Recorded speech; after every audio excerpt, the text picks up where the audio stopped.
Tyler's Happy Hour is filmed in front of a live studio audience. What is going on, guys? Welcome back to Tyler's Happy Hour, shot right down here in my grandma's basement. How are we all doing today? Good. That is great to hear. I have not heard from you guys in a while. I knocked something over. Oh, my basil hay, that's good. I haven't heard from you guys in a while. Hope you all staying safe during the quarantine and all this other craziness that is going on. But without further ado, I'm just going to get right into it. As you've seen in my last video with the King of the Closeout series that I'm trying to get started, we did London Hill Dry Gin. If you haven't, I'll put it right up here somewhere, wherever I can fit that. And today we have just a regular tasting, didn't find it on a closeout shelf at all, but I just walked to the liquor store, saw this, thought the bottle was killer, so I wanted to give it a whirl. So today we have Zing 72 Botanical Gin. Yeah, that's about it. A little bit about this bottle from what I've researched about it. It's made in France, 40% alcohol, 80 proof. For those of you that don't know the whole percentage and proof thing yet, I got a couple of notes here just to talk about. So it's actually made from winter wheat. I don't know if that's going to impact the taste at all, but I found that a little bit interesting. It says with 6 French botanicals and 6 provincial herbs. Provincial?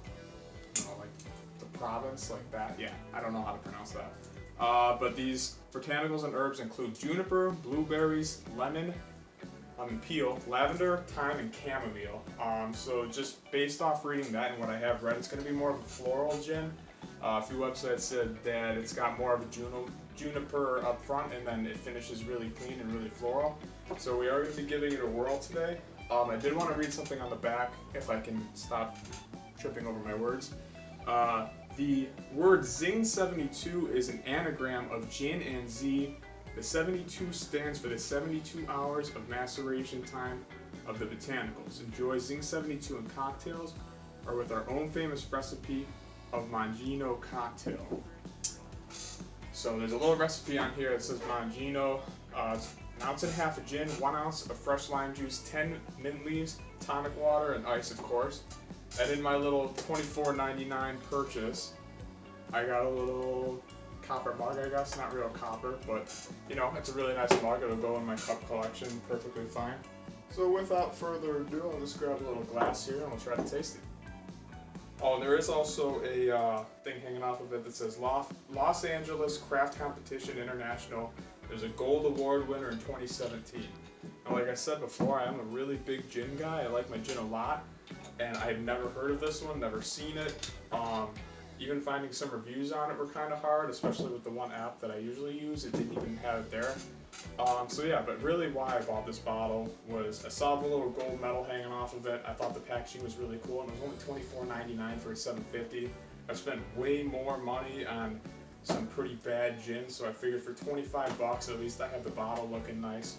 So without further ado, let's give it a whirl here.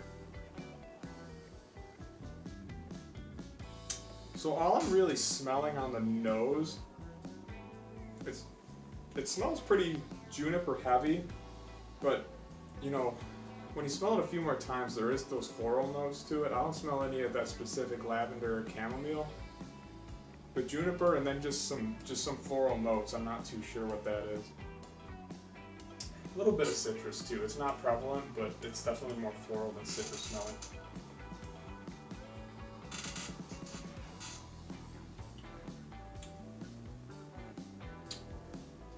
The taste itself is completely floral.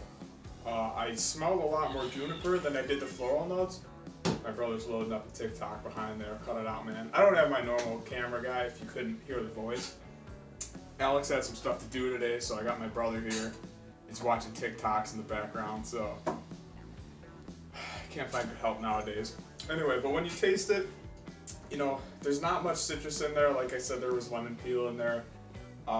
At least from what the website said. I don't get a lot of that citrus, and I really don't get as much juniper as it smells like, but it does smell really floral. I kind of did pick up on a little bit of that lavender in there, but just floral to begin with. I was hoping to taste a little bit of blueberry. I didn't get much of that, but honestly, my palate really isn't that good. It could be there.